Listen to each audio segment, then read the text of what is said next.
En réalité, le pouvoir a tellement peur qu'il se présente à ces élections que non seulement il a fabriqué de toutes pièces 2 affaires, mais il lui a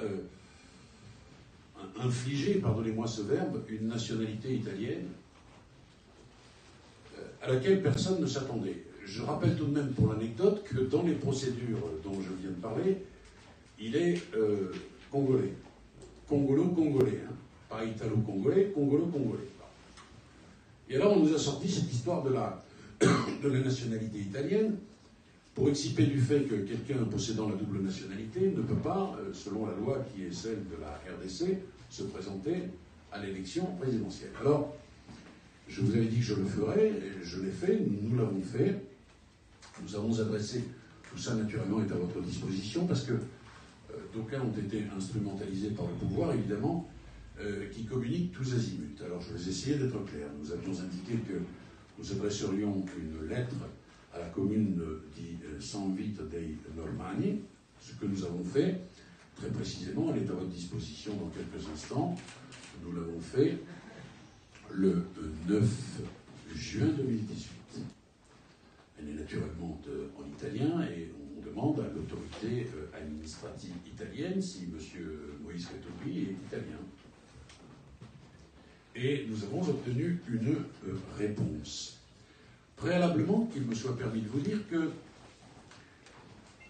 on a vu circuler sur Internet une réponse des services administratifs de San Vito, qui en réalité est une réponse des services administratifs de M. Kabila, parce que c'est un faux. C'est un faux qui nous explique que M. Moïse Katumbi est italien.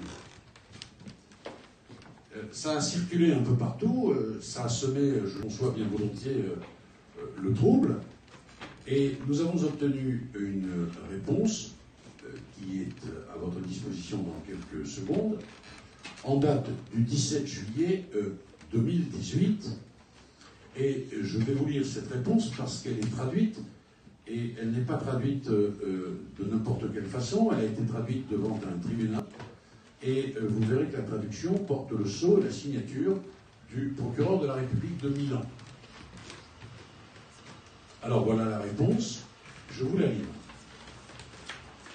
Elle est adressée à Maître Éric Dupond-Moretti, 13 rue La Boétie en Passe, suite à votre courrier du 9 juillet, réceptionné par la présente mairie le 16 juin 2018,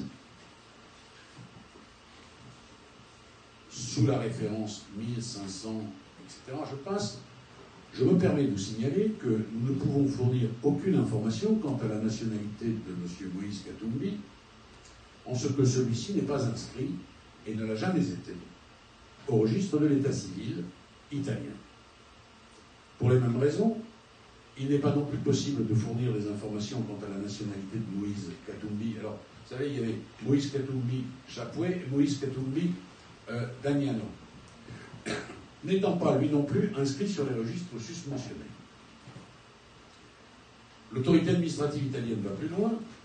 Il est de plus précisé que l'administration municipale n'a jamais mis à disposition de tiers de documents concernant la nationalité des dites personnes. Ça, c'est pour ceux qui circulaient sur la toile, et n'a jamais fourni d'informations ou de données officielles à leur égard. Et enfin, qu'on se le tienne définitivement pour dit, les informations diffusées par voie de presse à propos de M. Moïse Katumbi Dagnano et de la ville doivent donc être considérées comme fondées sur des reconstructions médiatiques dénuées de tout caractère officiel, pour lesquelles la ville ne peut que prendre ses distances eu égard à son rôle institutionnel. Salutations distinguées, signature M. Domenico Conte, maire de la commune. Et la traduction, signée du parquet de Milan. Voilà, donc, il ne reste plus d'affaires. D'ailleurs, il n'y a jamais eu d'affaires. Il y a 2 procédures bidons qui ont été suspendues, l'une par l'autorité judiciaire congolaise elle-même, la deuxième parce qu'il y a des voies de recours et un appel, vous avez bien compris cela. Il restait cette histoire de l'italianité supposée du président Katumbi. Je pense que toute ambiguïté est